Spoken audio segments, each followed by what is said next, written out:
E aí esses homens passaram a ter acesso à monogamia, ao casamento, desde que eles tivessem uma função social de normalmente sustentar a construção da civilização, por exemplo. O modelo patriarcal que a gente conhece tradicional, que a mulher ficava no lar, cuidando dos filhos, e o cara trabalhava normalmente assim.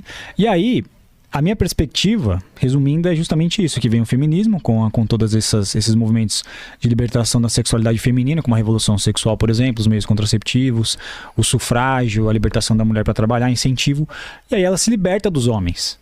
Mas ela se liberta desses homens que nós chamamos de betas, ou alguns de keeper, por exemplo, né? Que são os caras que organizaram justamente no sentido de que eu vou amortecer esse lado da mulher hipergâmico do alfa. Você não pode se relacionar com esses caras que só querem se valer do seu corpício e tal, e não vão ter circunstância, não tem condições de cuidar do filho e tal. E aí você se reserva mais, você é uma mulher de mais valor, você cuida da sua sexualidade, eu te dou o casamento. Também é como ele te trata, é como ele age e quais são os interesses dele. Se são justamente de construir uma família, mulher vitoriana, ou é um prazer momentâneo, né? Sim, mulher vitoriana, alma do lar, tem toda essa característica também.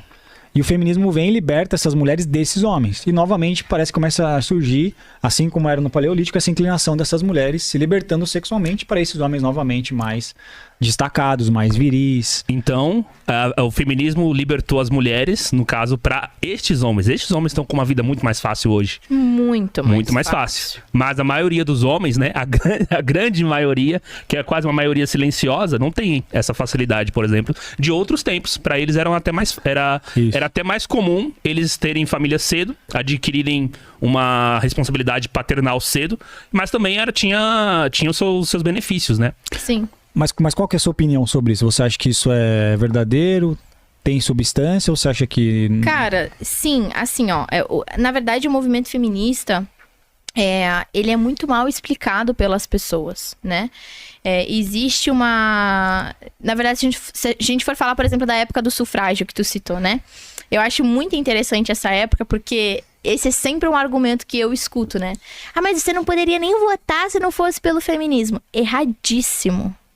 Erradíssimo. Durante o movimento sufragista, a maioria das mulheres não queria ter direito ao voto. A quantidade de mulheres que eram contra mulheres votarem era maior do que mulheres que queriam votar. Por quê? Porque nessa época só poderia votar quem fosse um cidadão que fosse para a guerra. Nenhuma mulher queria ir para a guerra. Nenhuma mulher queria dar a vida pela pátria. Mas alguns homens iam fazer isso. Exato. Porque os homens eram mais fortes fisicamente para fazer isso e as mulheres eram poupadas de morrer.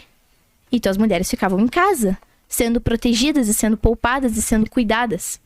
E durante esse período, as mulheres ficavam revoltadas com as mulheres que estavam fazendo o movimento sufragista. Uhum. Porque elas não queriam aquilo. Você tá louca, vai mandar a gente pra guerra, porque se são loucas, não tem sentido nenhum isso. Eu quero ficar em casa, de boa, de boa, de cara que vai se matar na guerra, entendeu? Sim. Então a gente era... As mulheres, elas são mais privilegiadas, sim.